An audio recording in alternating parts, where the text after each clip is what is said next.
Something a little out of the ordinary perhaps for a phone show, but I wanted to do more with the Huawei P30 Pro, the Lumia 1020's spiritual successor, as I claimed in the last show. Its unique selling point is the zoom system for both stills and video, but the big issue for anyone reviewing its capabilities is what to compare it to. It's obviously going to fall short of a full DSLR plus zoom lens system, but it's also ahead of the average smartphone camera in terms of reaching out to capture the world far away. However, I did mention the Samsung Galaxy K Zoom in my Huawei P30 Pro review and phone show 363, and despite the half-decade gap, this remains the single phone that can compare for zoom capabilities both in stills and video. In other words, can a modern sub-centimetre thin phone compete with what is essentially a standalone camera melded into the back of a phone and which extends right out to crazy extremes?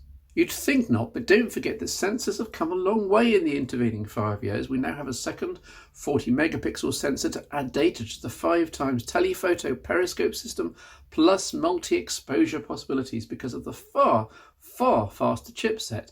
Can all of this compensate for the lack of brutal telescopic optics? Maybe. And what about video? At least at 1080p, which is the K-Zoom's limit, but also the chosen format for the phone show, at least. It's a test of 2 phone imaging visions, 5 years apart, and I think you'll be interested in the results. So here we go then. The first in each image pair is from the Samsung Galaxy K Zoom. The second is from the P30 Pro. Immediately you can see kind of more natural images from the much older phone and kind of hyper-real HDR images from the P30 Pro, but it does get a lot more contrast and detail. That's the K Zoom. This is the P30 Pro, showing immensely more detail in the shadows. Zoomed in by ×5, it's about even, I think, slightly more clarity and sharpness on the P30 Pro. This hanger shot, aiming to do some zooming in, again more natural in the K Zoom and the P30 Pro. It looks kind of hyper real. As you zoom into ×5, it's about even, I would say. And then as we zoom into ×10, the K Zoom has the edge, of course, with the genuine optical ×10, and the P30 Pro is slightly behind. This was a model shot behind glass. The K Zoom nails it. The P30 Pro has focus problems, I think. It's slightly out, but zoomed in by ×5.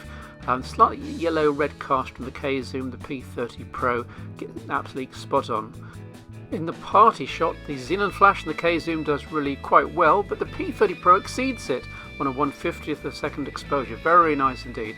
Night shots, the K Zoom does have a night mode, but it's outclassed by the more modern night mode on the P30 Pro. Trying to zoom at night, absolutely nothing at all on this clock face from the K Zoom, but the P30 Pro at least gets some detail. You can tell what time it is. Not bad. So getting going on digital stabilization tests, split screen. P30 Pro K Zoom.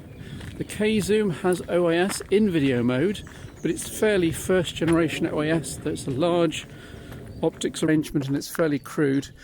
The P30 Pro of course has OIS plus that silky smooth, high powered digital stabilization, and you can see the difference on the screen as I walk along this rather bumpy path. Next up, zoom tests.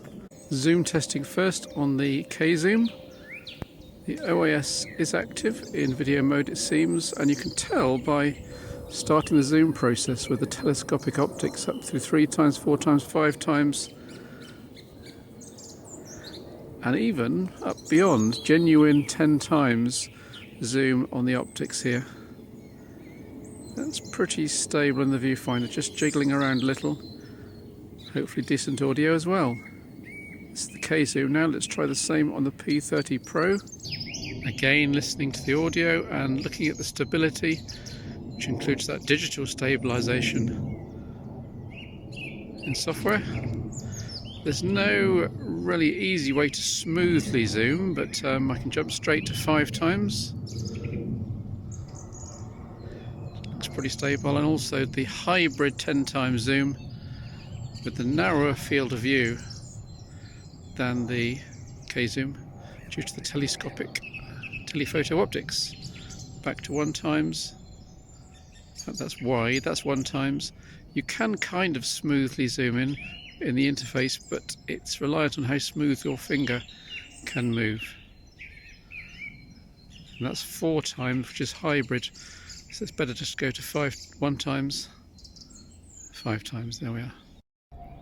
My favourite spot for zoom testing then, down by Lakeside, looking at the house across the river, which is about 200 metres away.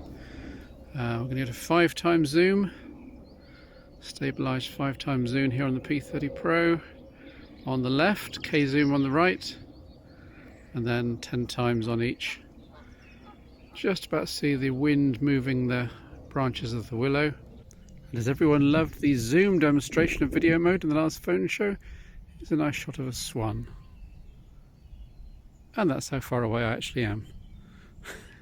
I just love doing this. 1 times, 5 times, 10 times hybrid zoom. The transitions between the zoom modes, all in the live footage, are a tiny bit jarring, so in reality you'd want to do this and kind of fiddle around with the analog controls, but there's still a bit of a jarring transition as it moves from, that's a good shot, as it moves from lossy digital zoom to the optical, 1 times optical. Well, that swan did a good job of chasing off the opposition. In for his close-up, Mr. DeMille. Now, I use the phrase hyperreal several times because that's the way the modern imaging world seems to go. HDR to the max, sharpen everything. In contrast, everything the Galaxy K zoom shoots comes out as if you're seeing it with your own eyes. The photos you've just seen show the K zoom winning out sometimes, the P30 Pro other times, but the two are definitely in the same ballpark. Considering that the former, i.e. the K zoom, is effectively a standalone camera, and B, now horribly out of date for phone use, running Android 4.4, yes, I said 4.4, to have something comparable in a standard phone thickness with 2019 internals and running Android 9, the P30 Pro obviously takes the win overall. I was surprised by how well the K zoom did, mind you. It does have one huge Achilles heel apart from the bulk. The telescopic zoom lets in dust particles which then settle on the sensor. And this is why my original K zoom went back. It's now happened to this lone model. The issue was endemic, and this is why Samsung stopped making it or developing it, I strongly suspect. But you've probably had enough P30 Pro chat for now. Will this get a mention in the next phone show, which will have my top 5 phones for May 2019? Wait and see.